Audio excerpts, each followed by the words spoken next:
નમસ્કાર, શો ટાઈમમાં આપનું સ્વાગત છે। પાલિતાણાના તળાજા રોડ પર કડબ ભરેલા આઈશરમાં કડબના જથ્થામાં આગ લાગતા દોડધામ મચી ગઈ હતી। ભાવનગરથી જીવાપુર જઈ રહેલ આઈશર પાલિતાણાના તળાજા રોડ પરથી પસાર થતું હતું ત્યારે વીજ વાયરને કડબ અડી જતા કડબનો જથ્થો સળગી ઉઠ્યો હતો। આ ઘટનાના પગલે દોડધામ મચી ગઈ હતી।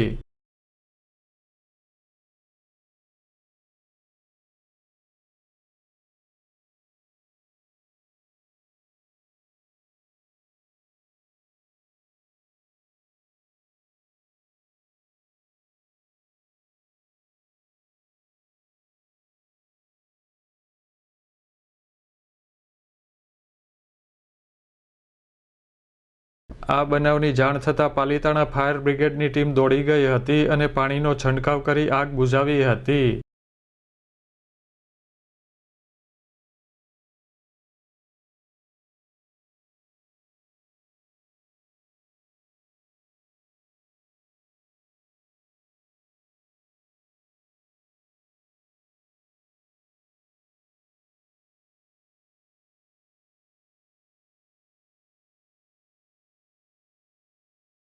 આ ઘટનામાં સદનસીબે કોઈ જાનહાનિ થઈ ન હતી।